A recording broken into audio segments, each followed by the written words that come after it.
السلام علیکم ناظرین. پاکستان کے شہریوں کو اپنی شخصیت کی تکمیل کے لیے بڑی جدوجہد کرنی پڑتی ہے، لیکن یہ جدوجہد آسان ہو اگر ان کے بنیادی حقوق کا تحفظ اس طریقے سے ہو جس طریقے سے آئین کے اندر بیان کیا گیا ہے. اگر آپ کو آئین پڑھنے کی زحمت اگر آپ نے کبھی گوارہ کی ہو تو آپ کو معلوم ہوگا کہ آئین نے کافی کھلے الفاظ میں ہمیں بہت سے حقوق دیے ہیں.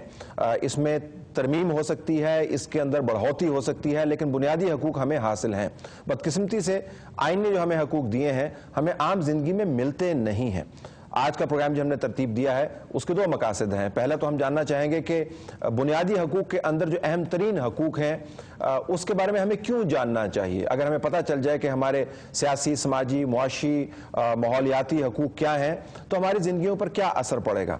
دوسرا معاملہ یہ کہ اگر ہمیں پتہ چل جائے اور ہم جان جائیں، مستفید ہو جائیں اپنے حقوق کے حوالے سے، تو پھر ان کا حصول کیسے کریں. آئین نے تو لکھ دیا، حقوق کو حاصل کیسے کریں. ہمارے پاس آڈینس بھی موجود ہے، یہ اس موضوع پر سوال بھی کریں گی اور پارٹیسپیٹ بھی کریں گی. پارٹیسپینٹس کا تعارف میں کروا دیتا ہوں. ہمارے پاس 4 ڈسٹنگوش گیسٹ بیٹھے ہیں. میں شروع کرتا ہوں ضیاء احمد آوان صاحب کی سائٹ سے جو صدر ہیں lawyers for human rights and legal aid, اور آپ بات کریں گے سول اینڈ پولیٹیکل رائٹس کے حوالے سے. بہت شکریہ آپ نے ہمیں جوائن کیا. ان کے برابر میں مس فریال علی گوہر صاحبہ تشریف فرما ہے جو cultural conservation and heritage manager ہیں اور ماحولیاتی حقوق کے اوپر بات کریں گے. ناظرین، ماحولیاتی حقوق ایک ایسا موضوع ہے جو اہم ترین ہے لیکن بدقسمتی سے ہماری بحث کا حصہ نہیں ہے. فریال، آپ کا بہت شکریہ، آپ نے ہمیں جوائن کیا. ان کے ساتھ انیس جیلانی موجود ہیں جو وکیل ہیں اور انسانی حقوق کے علمبردار ہیں. سوشل اینڈ اکنامک رائٹس، ہمارے معاشرے کے اندر بہت سارے حقوق غصب ہوتے ہیں، معاشی طور پر ہمارے حقوق کے اوپر ڈاکے پڑتے ہیں، ہمیں معلوم نہیں ہے کہ ڈاکہ کہاں پڑتا ہے. یہ ہمیں بتائیں گے کہ ہمارے حقوق ہے کیا. انیس صاحب، آپ کا بہت شکریہ. اور ہمارے ساتھ ڈاکٹر ثانیہ نشتر صاحبہ بھی موجود ہیں جو صدر ہیں ہارٹ فائل کی. بالخصوص صحت کے معاملے کے اوپر یہ بات کریں گے، لیکن صحت کے اندر بھی ریپروڈکٹیو رائٹس کے اوپر بات کریں گے. ڈاکٹر صاحبہ، آپ کا ہی بہت شکریہ. Let me start with you Zia صاحب. ذرا اگر آپ ہمیں پہلے مختصراً سول اینڈ پولیٹیکل رائٹس کے بارے میں بتائیے گا کہ جو لوگ سن رہے ہیں ان کے کیا حقوق ہیں پاکستان میں سول اینڈ پولیٹیکل رائٹس کے کھاتے میں، وہ کیا کیا آزادیاں حاصل ہیں ان کو. دیکھیں، کبھی کبھی جب یہ ایشوز ہم ڈسکس کرتے ہیں اور میری آدھی عمر سے زیادہ گزر گئی اس پہ بات کرتے ہوئے، تو بہت فرسٹریشن بھی ہوتی ہے کہ ابھی تک ہم ڈسکشن نہیں کر رہے ہیں. اور جب ہم اپنا ہسٹوریکل بیک گراؤنڈ میں جاتے ہیں کہ پاکستان میں ایک کانسٹیٹیوشن بھی ہے جو 1973 میں آیا، اس سے پہلے بھی کانسٹیٹیوشن موجود تھے، ان میں بھی فنڈامنٹل رائٹس موجود تھے، اور جس بات کی طرف آپ نے اشارہ کیا ہے وہ بنیادی انسانی حقوق جن کی کہ ہم بات کر رہے ہیں آج، کے وہ کون کون سے رائٹس ہیں جو لوگوں کو حاصل ہیں اور کیسے وہ یوزرپ ہوتے ہیں، کیسے وہ ملٹری گورنمنٹس میں کیسے اس کو جو ہے نا ختم کر دیا جاتا ہے. اور پھر سو کالڈ الیکٹڈ گورنمنٹ، کیونکہ میں نے اپنی عمر میں پاکستان میں ڈیموکریٹک گورنمنٹ ابھی تک دیکھی نہیں ہے. حقیقی ڈیموکریٹک میں نے ڈیموکریٹک گورنمنٹ نہیں دیکھی ہے، میں نے majority so called elected government دیکھی ہیں. اور میں کبھی نہیں چاہوں گا کہ پاکستان میں کوئی ڈکٹیٹرشپ ہو اور دوبارہ سے ہمارے وہ رائٹس جو تھوڑے بہت ہمیں ملے ہوئے ہیں. لیکن جو کہ ڈسکشن کا پوائنٹ جو یہاں پہ ڈیولپ ہوا ہے وہ یہ ہے کہ پاکستان نے recently civil and political rights کے حوالے سے کنونشن کو سائن بھی کیا اور ریٹیفائی بھی کیا.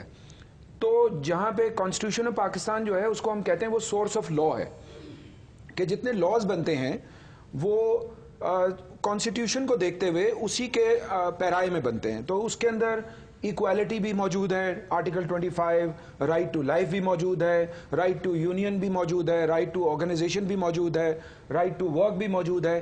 لیکن جب پریکٹیکلی آپ اس کو دیکھتے ہیں تو یہ جو سارے سول اور پولیٹیکل رائٹس ہیں وہ آپ دیکھیں، رائٹ ٹو فرینچائز کی بات ہو رہی ہے، ووٹ کی، کہ اب بھی آج بھی اس زمانے میں بھی یہی پولیٹیکل پارٹیز جو اس ملک میں ہیں آپس میں کمپرومائز کر لیتی ہیں کہ آپ کی عورتیں بھی ووٹ نہیں دیں گی، ہماری عورتیں بھی ووٹ نہیں دیں گی.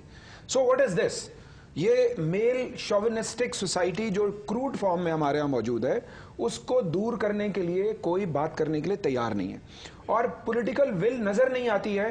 اس سارے کے سارے جو ہمارے ایگریمنٹس ہیں یا جو ہمارے کانسٹیٹیوشن میں چیزیں دی ہوئی ہیں، اور وہ مجھے نہیں نظر آتا کہ کہیں کوئی ایسی پولیٹیکل ول موجود ہے کہ میں اپنے بچوں کو ایک ماڈرن پاکستان دینا چاہتا ہوں. اچھا یہ قطع کلامی ہوتی ہے. یہ جو آپ نے بیان کیا یہ تو آپ نے معروضی حالات بیان کیے جس کے اندر ہمیں اپنے حقوق کو حاصل کرنے میں جو مشکلات آتی ہیں.